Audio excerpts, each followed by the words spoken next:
describe the format of your television film reviews?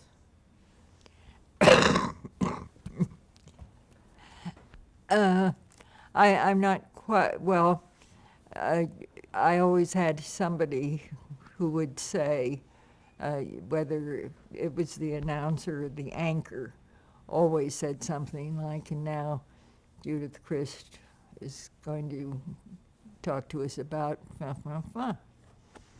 and then I'd say, the new Clark Gable movie is fun, and just go on about it the way I would write a review. For WOR, I would write a text. And again, because by then, this was already, the 80s, I believe, they, I guess they had teleprompters by then. I think so. So that you could read it. I'd sometimes vary from the script. The rule was to have a script, and then because of the live feed for the excerpts, you had to stick closely to the script while they turned on the tapes and the visuals and so forth. But for the Today Show, it was that one kind of here's a picture of, and the one thing, the interesting thing to me was that there was a writer assigned to me, whom of course I never knew, never used because I didn't write anything. But before I went on, Joe, I'd give my taglines or entry lines to the video. That's basically what the writer did. I just found out what the cue words would be for the visuals. And in a matter of time, I'd just get a feeling about it, I think. And then I'd go from there. Where do you go at 8:30 in the morning when you're downtown and have to go to work downtown? So I'd either go to the Tribune or go to meet someone for an early breakfast or whatever, all in my street makeup, as Walter Terry always called it. God, why do women so love it? And at one point, we didn't get a hairdresser, or the hairdresser was late or something. And Barbara and I were began to do each other's hair, sort of teasing it or whatever. And in walked somebody and said, "Don't you dare do that." So we got wigs. I had the famous Bob Smith make me a human hair wig that I kept at the Today Show, just in case the hairdresser didn't show up. Was there Still up in the closet. Was there an issue with the hair coloring? Initially there was. Not an argument. Barbara and I were both brunettes, not black-haired, but brown-haired women, and especially in black and white, which the show was initially when I was on it. For some reason, we looked very much alike to some viewers. They'd write to Barbara complaining about her reviews or whatever. So they felt, I'm not sure whether, I guess it came from Al, that one of us should lighten up, if you can believe that today. I was the one who lightened up.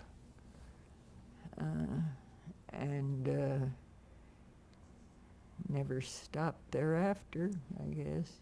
Not, I never did become a blonde, but I lightened it, and then Barbara subsequently, I believe, became a blonde. Did you feel that you were part of the cast of the Today Show?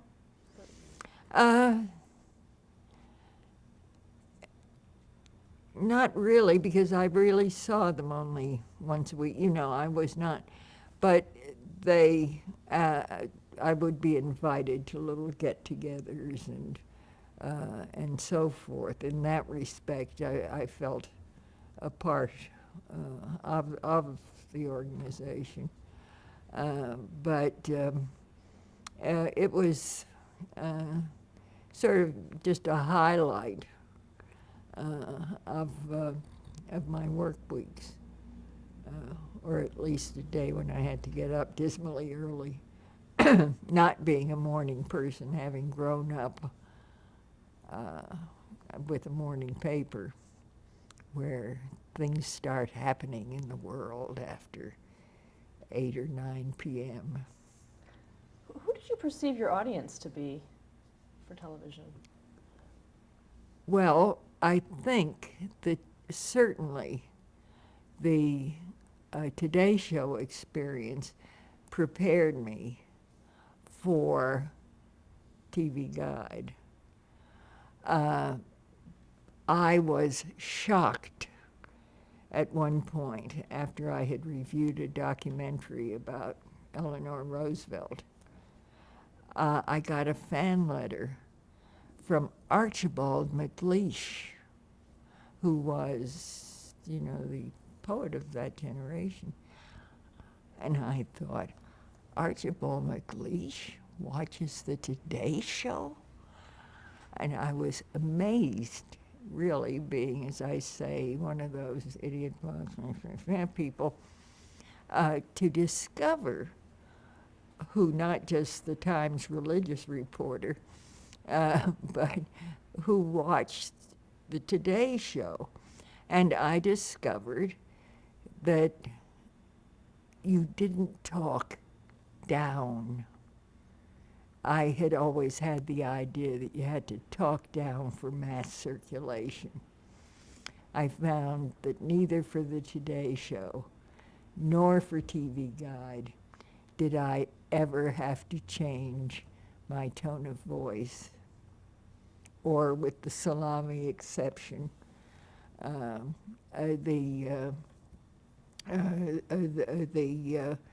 level, because there was the same proportion of smart people among this mass audience as there was in the world. And the people to whom I talk, or can think I'm talking, to people who can read and write, are there in the same proportion, but multiplied, of course, by both of those media in terms of millions.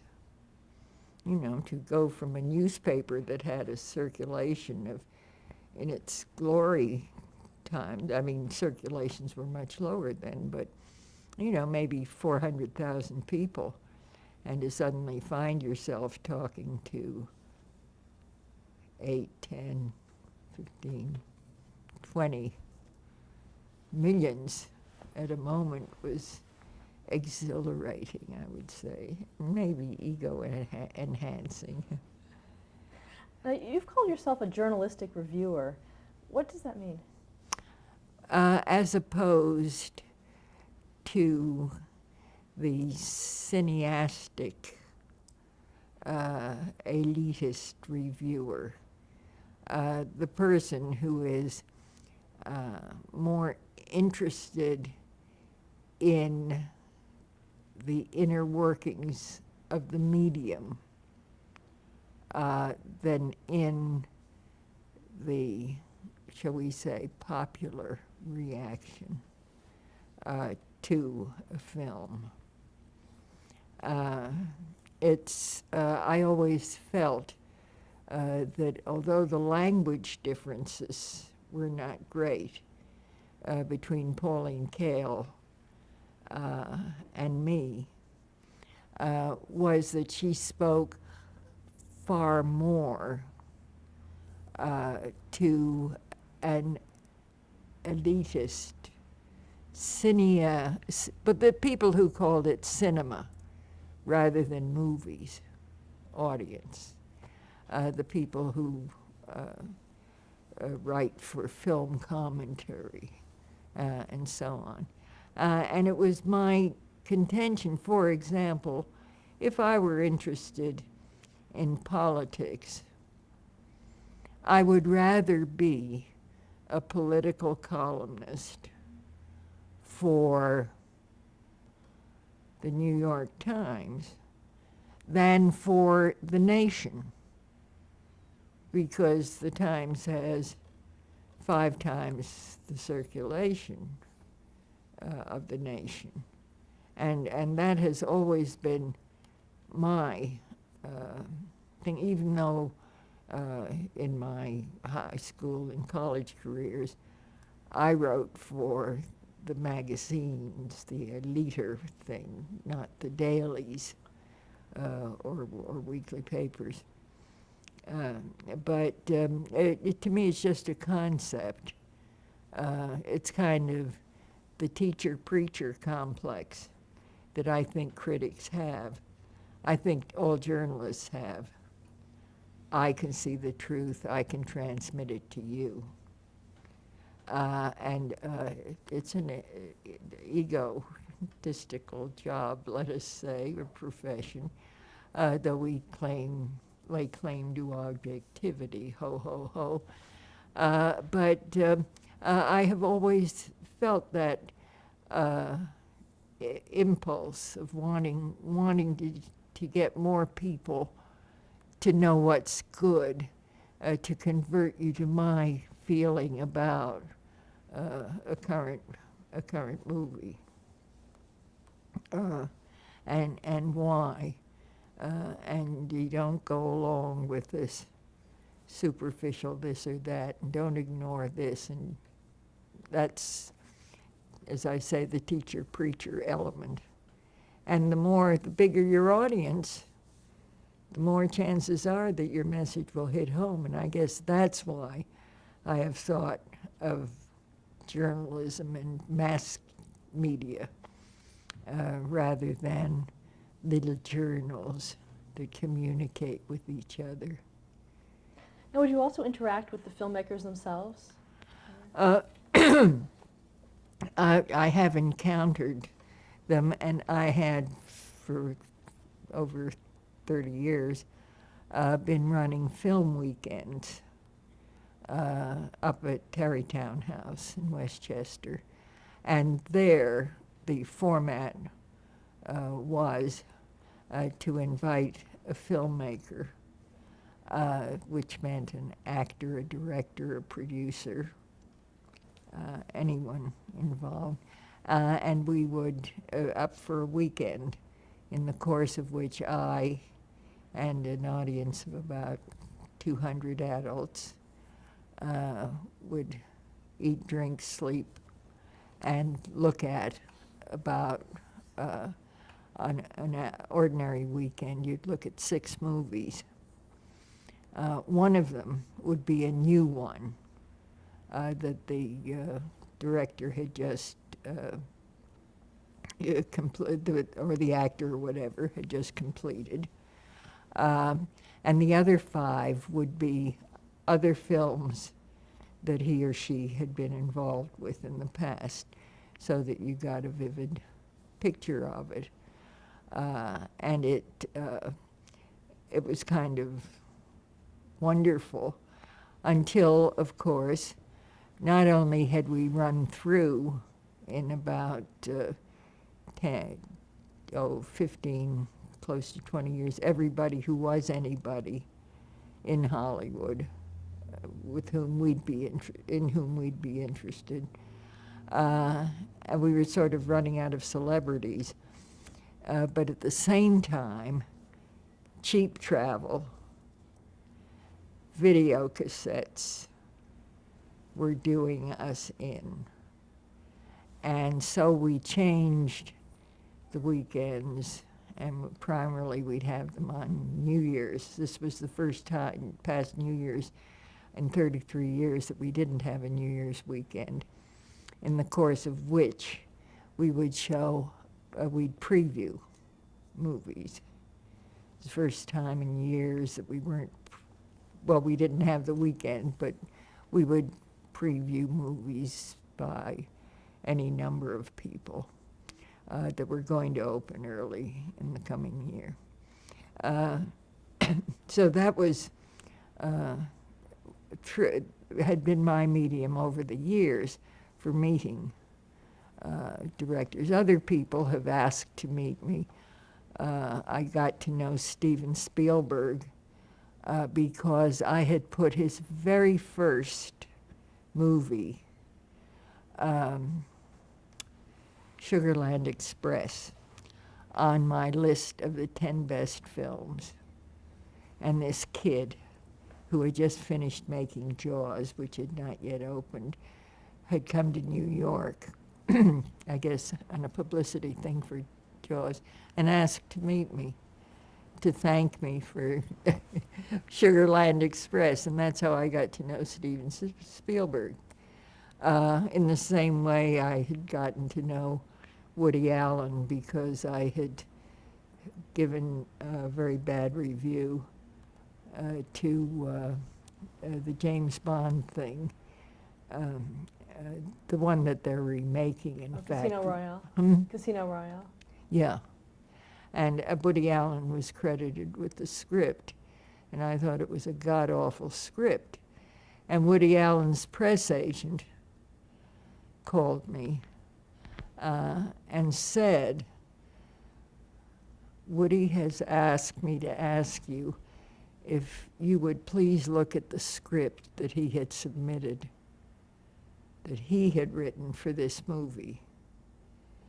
And I thought, because just knowing that Woody was a stand-up, and I had listened to his records, I thought he was a very funny guy. I said, oh, I'd love to. And I read the script, and it was a day and night difference. I mean, the script had been butchered, and no wonder the movie was so ungood. So when I of course, called his agent and said he was quite right, that the script was good. And he said, well, Woody Allen was wondering if he could meet you.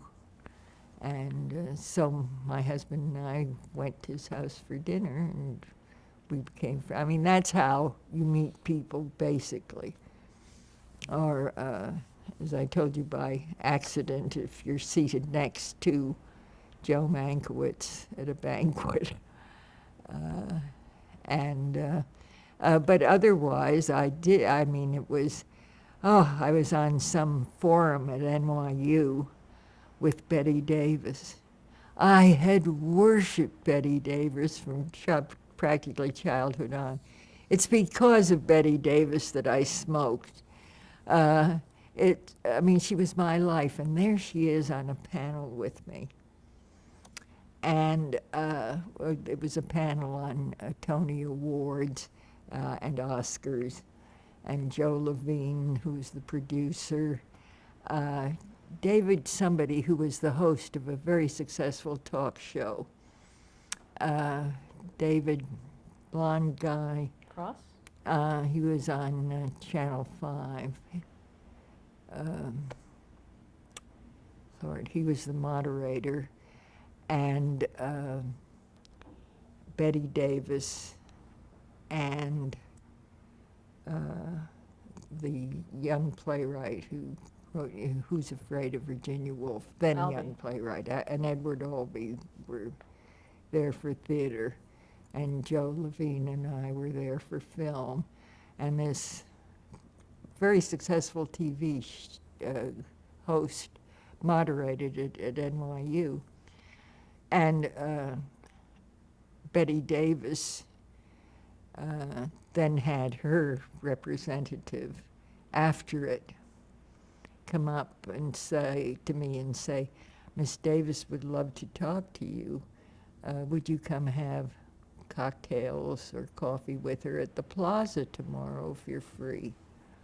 And so who wouldn't? I mean, although I do not think that critics, you can't help having relationships or meetings with people, and of course we say you should confess it openly.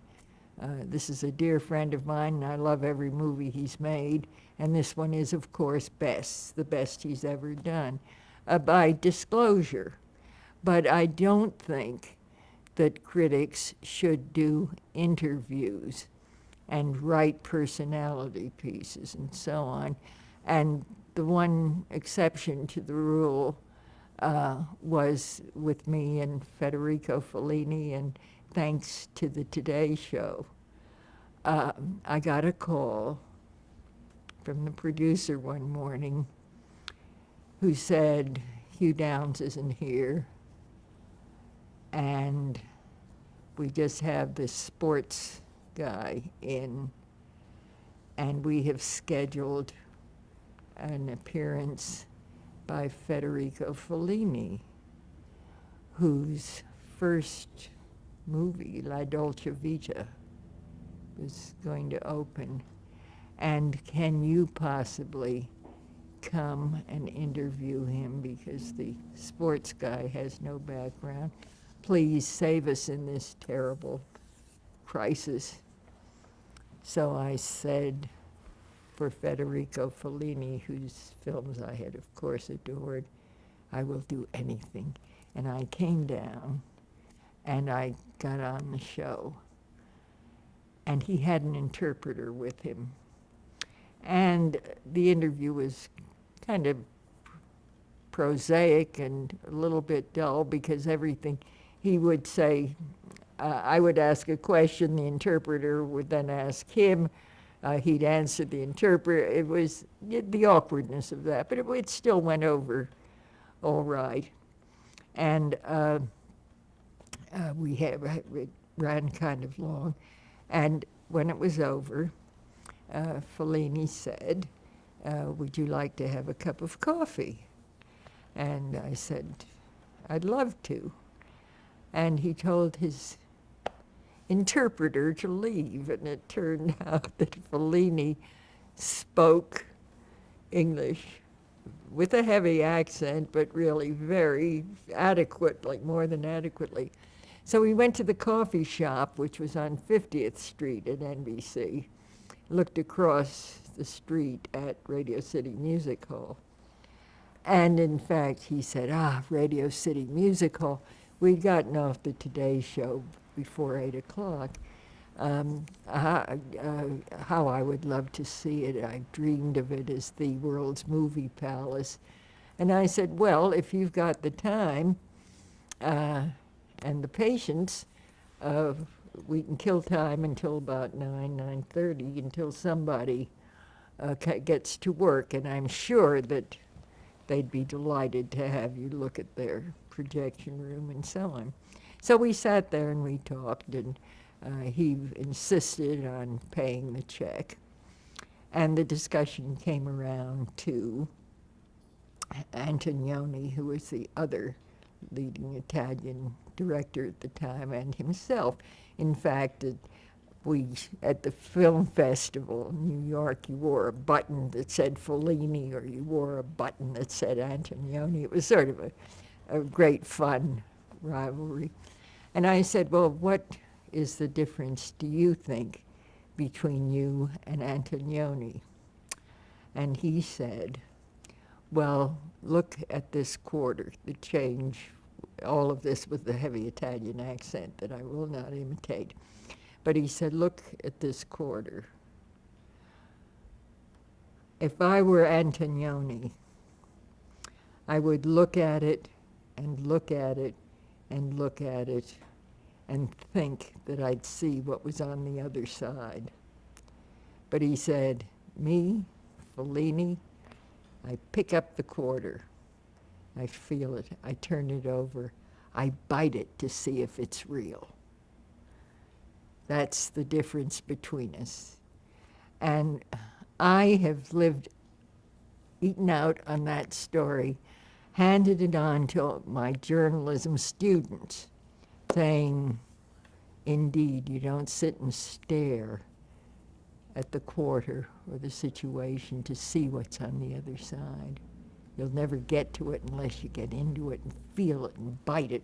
And just the way he gestured with that farter, as he called it. And of course, happy end to story. Not only did we go up, and it was the first time, I have to confess, I saw the projection room at Radio City Music Hall, which just takes your breath away. I mean, they set up, and again, remember, this was the 60s. That was thrilling. But also, as a result, whenever he was in New York, Fellini would get in touch with me, and we'd try to see each other, and I'd see him. And the nicest meetings were when his wife, Giulietta Massini, was here, because she was such a lovely actress, and he was so charming a man. So that's in relationships and how they start. And that was while you were on the Today Show? Yes. You sort of touched on it, but why did you leave the Today Show in '73? Why I left in 70, well, that was because of their deciding to cut back, and it was a new producer who apparently agreed with them, and according to Reuven Frank, when I asked him, it was, he insisted that it was just a matter of niggling economics. Why pay for something that you have at home? Also, I said it was sexist, and Reuven said, well, people think he's very funny. And of course, the greatest compliment that he ever got was that Joel Siegel at ABC came along with its critic who had bushy hair and a mustache. But that was fine with me. While I had enjoyed it, I still was a writing person, and it didn't, change my life in any way. And in fact, I think that the novelty had worn off, and I still had TV Guide as an outlet.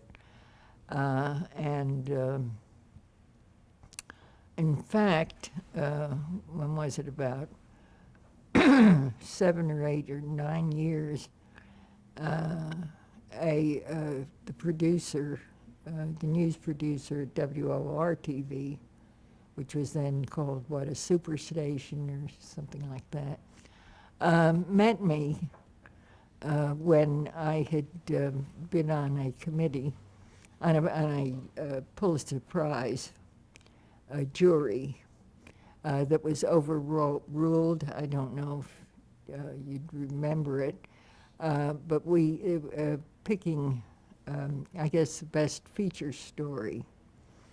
And the jury had chosen a woman who had written an article in the Village Voice. When the prizes were announced by the board, the feature writing prize was given to a young woman at the Washington Post who had written a story about an 8-year-old drug addict. And not only had we on the jury never seen that piece, but it was so blatantly fake a story to any seasoned newspaper person. Because when I came back, I'd been out of town, came back to school to teach a class, the secretary of the Pulitzer Committee just said, I said, what's this feature story prize? And he said to me, rather the cynical glint in his eye, read it. Let's stop there.